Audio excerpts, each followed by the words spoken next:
So, Liverpool 3, Brighton 3.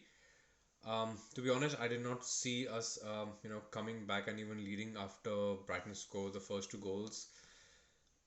It's a very hard pill to take right now. We have played around 7 games. We have drawn four of them, and we have lost against Manchester United, and that kind of hurts a bit. I think there are a lot of things that were evident during the Fulham draw, the very first game that we played, that we were just not in it. Our minds were not in it.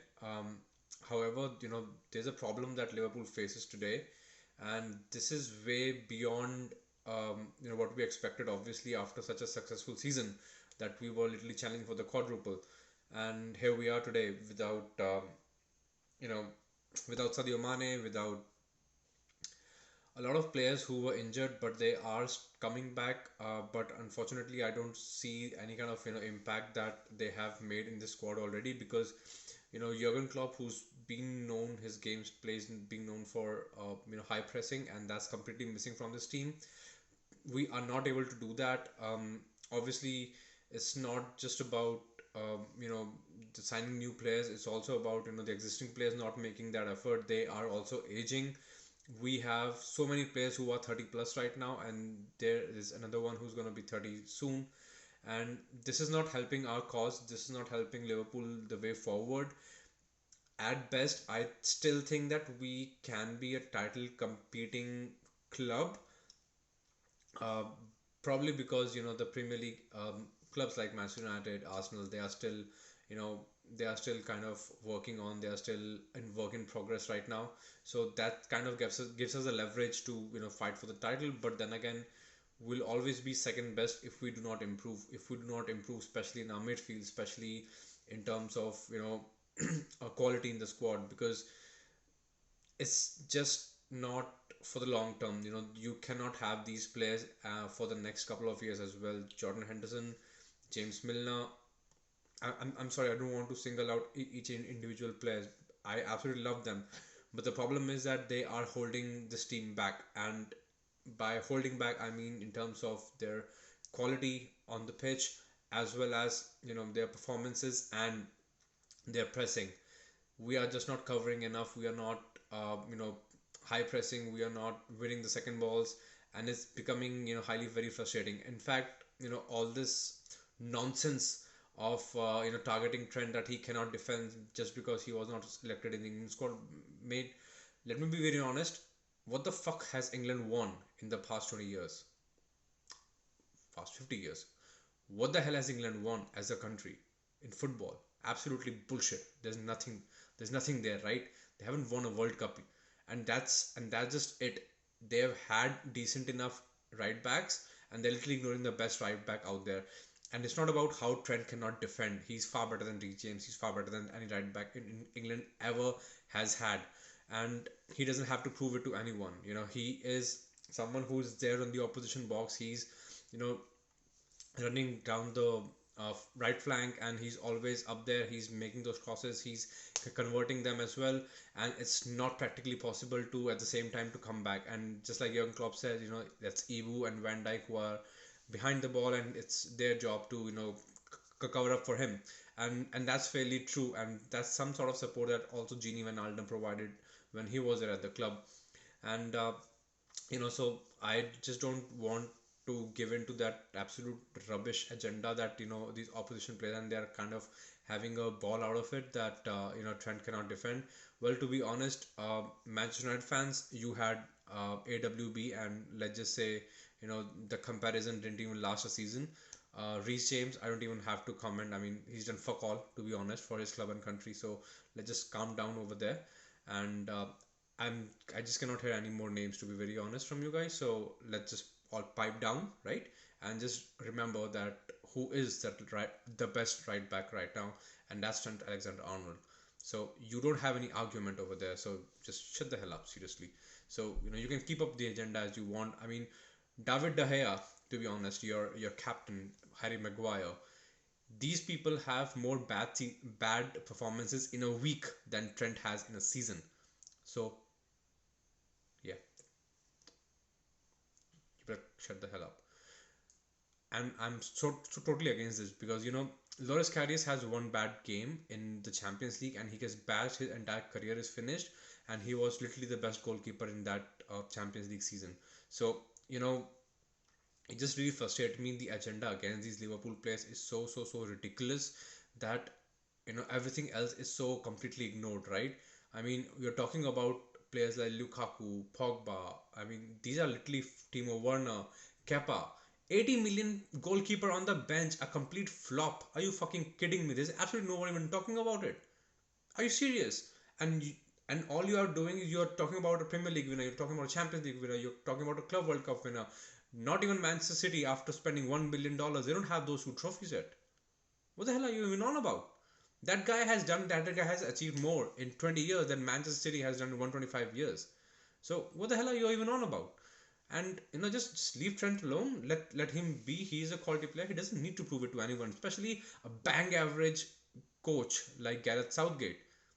He's a fucking no, like he's an absolute nobody. He has done absolute nothing to this golden generation of England squad, that is the upcoming generation of this England team. There's absolutely nothing that's being done. If Gerard Lampard couldn't do it, and these people are absolutely bullshit without Trent Alexander-Arnold in the squad. So I'm sorry, but I mean, there's one of the reasons that every single person hates England is just because you're so arrogant and you're so full of yourself. They're so clueless to the obvious, right? And that's just what's happening with Trent Alexander-Arnold here. So you can pipe up all your own players as much as you want. It's just that they'll never be where Trent is.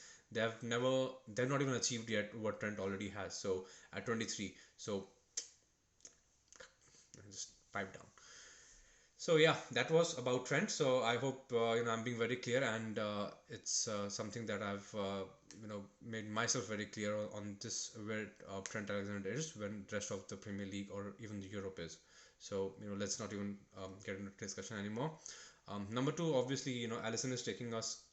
Allison taking us to places. Allison is the only one who is performing constantly. And I'll be very honest, if you are criticizing Alexander Arnold, you need to criticize Virgil van Dijk as well. And he has been awful. This has been really pretty sure.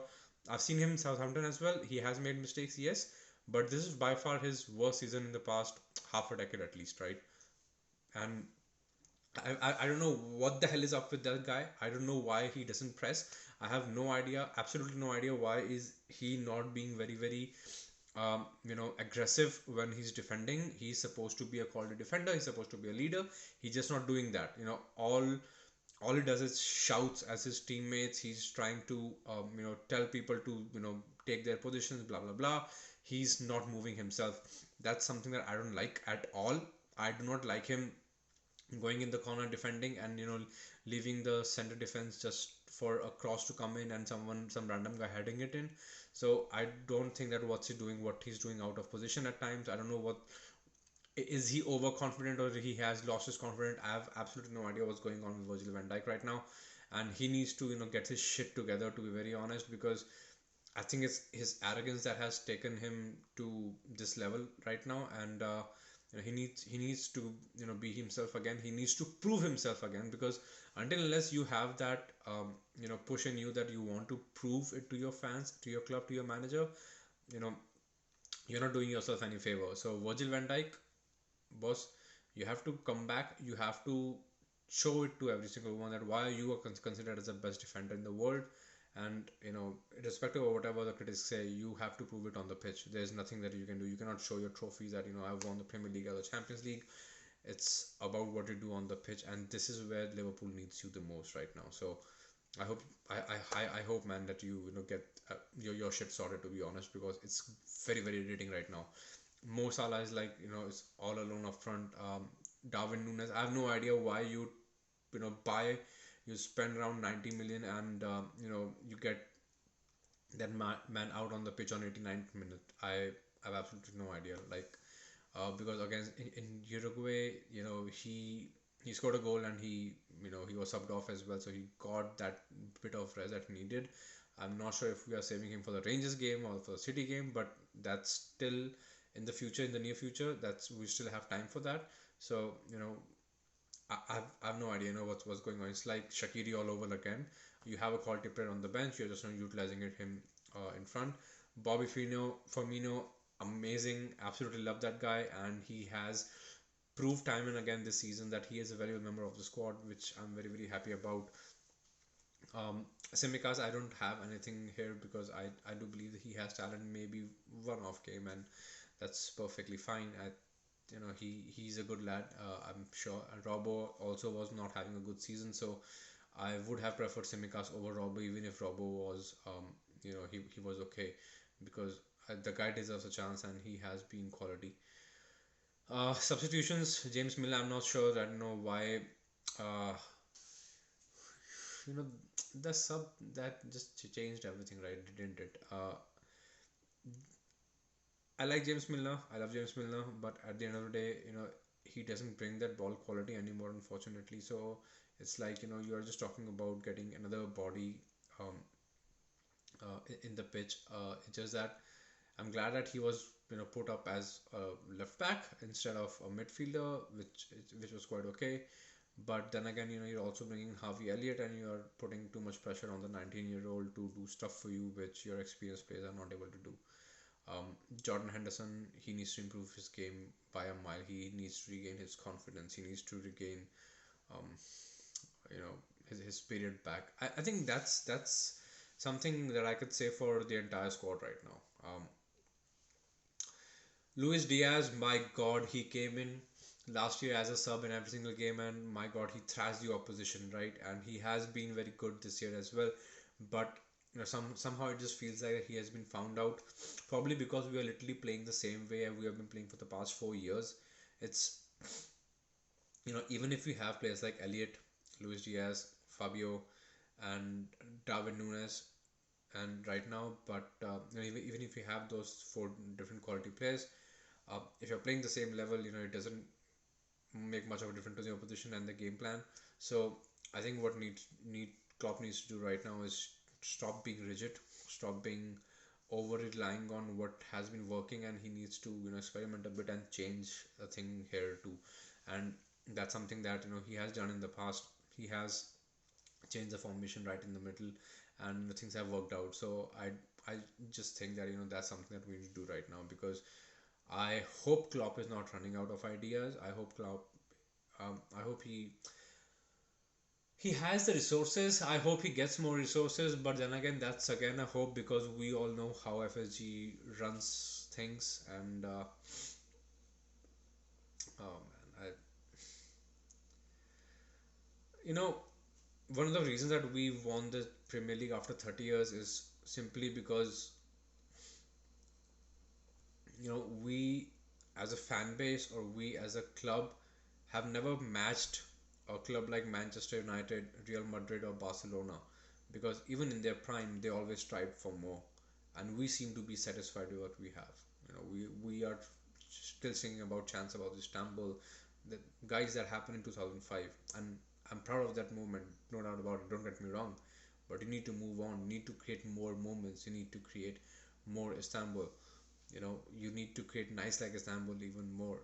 This is not something that you chug a beer, you come to the game, and just a time pass for you. It's not a time pass. You're talking about players who are in their prime right now and who are not able to achieve what they should, because the manager or the team is being restricted because of some shitty financial excuses.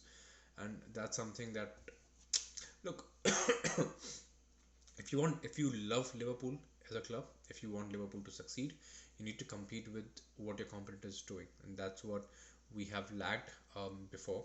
What we did not do when Manchester United was on top, and now what we are not doing when Manchester City is on top. It's not about signing 90 million players, it's about signing the right player at the right position. I would rather have three midfielders right now than Darwin Nunez. um, he's surely a great player, but then again, he has to prove himself as well. He can turn out to be a Suarez for us. He can also turn out to be an Andy Carroll for us. So, I'm very much 50-50 on him right now. But next summer, we need we need to let Ox, Nabikita, these guys go. We need reinforcements. We need people who can bloody play and who can stay fit. or just fire the goddamn medical department or the physios in Liverpool, man. Seriously, because I've had enough of them. I mean, any player that comes to Liverpool gets injured. What the hell is going on over there?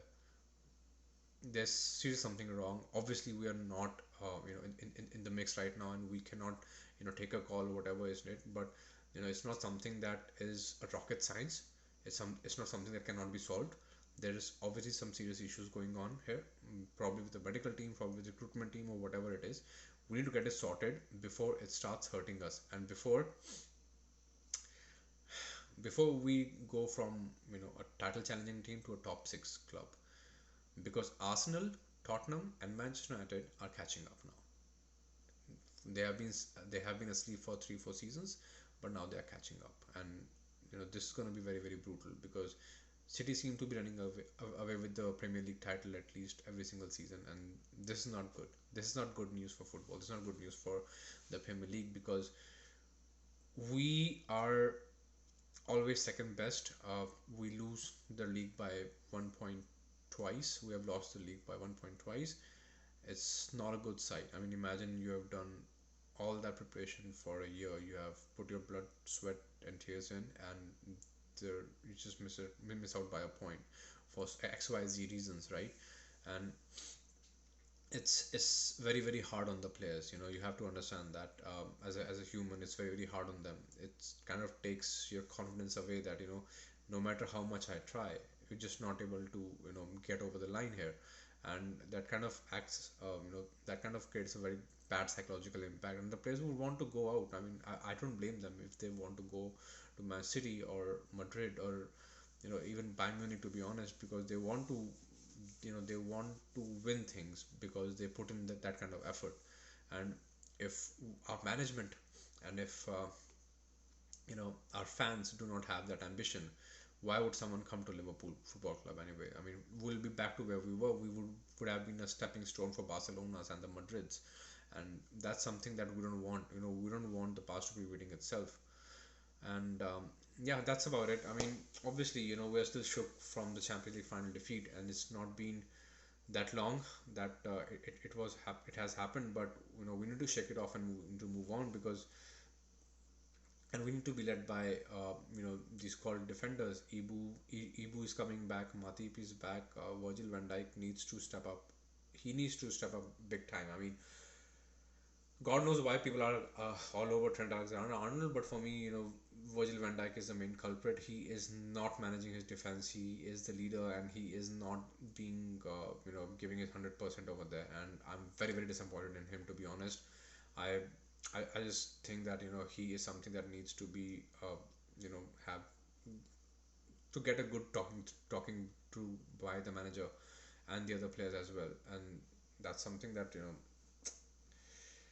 kind of bugs me, man, because we're literally so close to the quadruple right now, and we are getting 3-3 draws with Brighton.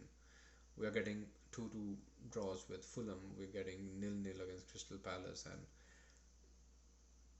this is not good. This is not Liverpool. I mean, seriously, guys, losing against Manchester United, that shit squad. Seriously, I mean, we played so bad, we literally made them look good, and they were absolutely shit, by the way. I mean, don't get me wrong, they were absolutely shit. So, a Napoli game was an absolute embarrassment. The Napoli game was an absolute embarrassment. I've I've no idea, what's going on here in the score. I don't know. Maybe it's a fixture concession. I mean, you can't even blame the fixture concession right now. It's just been 7 games, and you don't have any excuse. Yes, yes, you have a World Cup coming up. Yes, sometime it can take a toll on you. Yes, you had the Champions League. You had a very, very, very tight season last year. But guys, so did everyone else. So did Manchester City, right? What they did, they literally signed the best striker right now in football. They signed Erling Haaland, and and look at them right now. They're just cruising, and even if their midfield takes a break for a day, they know this guy will score a couple of goals and just get them off the line, and that's what we need to do.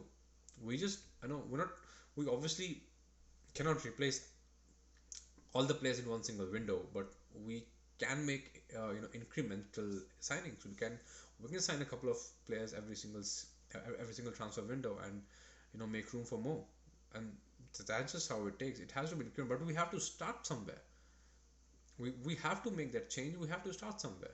All we have done is we have Diego Jota, we have Luis Diaz, we have Fabio, we have Salah, we have Darwin Nunez. We have five players up front. Bobby Firmino as well. I guess I hope I have taken his name.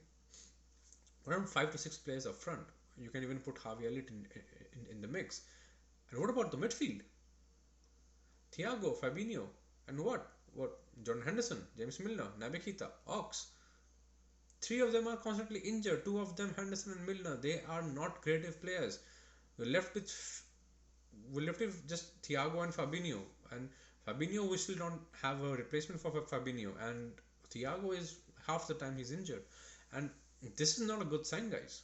I mean, this is not a good sign because what we are trying to do here is we're trying to push these guys to achieve what they did like 4 years back. uh, they have aged as well. We're not kind of I don't think we're kind of recognizing it. If you look at the Real Madrid game again, I've said this multiple times. If you look at the Real Madrid game all over again, you'll realize that we were literally out of breath after the 60th 70th minute. We were literally out of breath. We were not able to run after the 17th minute, and it's not just a Madrid game. It's almost all the other games that we had last season. It's not a good sight, and it's something that Klopp needs to take very very seriously. It's something that Klopp needs to take up with the management. And look, he knows the fans are behind him. He knows that we will back him as as long as he likes. So he needs to leverage that, and he needs to, and even the fan base. Seriously, guys, come on, man. If you're proud to be local, just raise your voice. Don't be a bloody sellout. Seriously, come on. I mean, we are here because of Clot. We are not here because of uh, you know because of an extended stadium or because of um, the owner. We are not here. We were shit with the same owner before Klopp came. So let's just be very very practical over here and just understand which is the higher value for us. Is it our manager? Is it the owner? Or is it the delusion that half of our fan base lives in?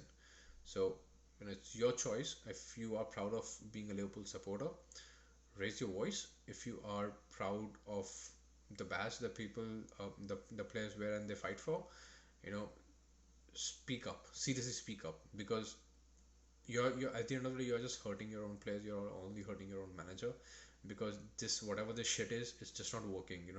Um, come on, guys. Like, we've got like around six players who are 30 plus right now in the squad.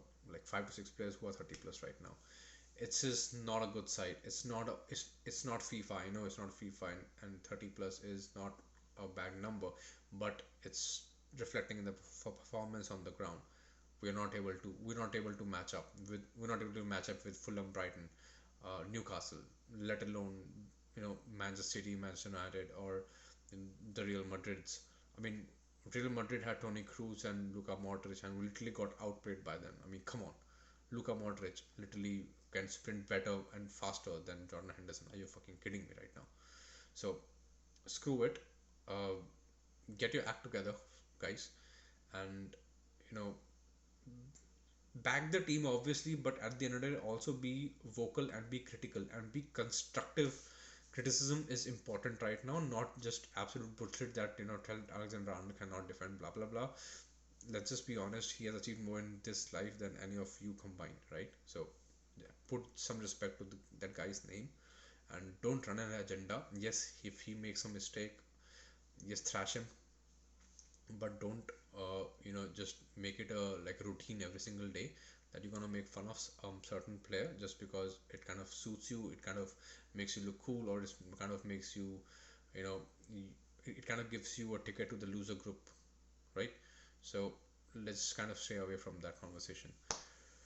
Alright, guys, so that was my take, and it was a long one, to be honest. It's almost 25 minutes now, and the whole reason for this is because it's been really really frustrating. I am, and everyone is, we are really really frustrated, and we need to do something about it.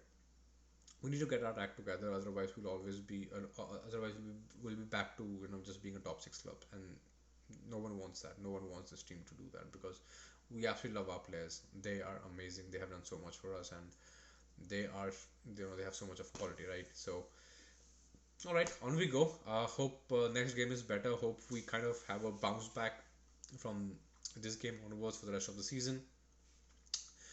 We still have time. I certainly hope the top of the table loses some points, and we get back to where we belong. That's winning the Premier League and being on top of the table.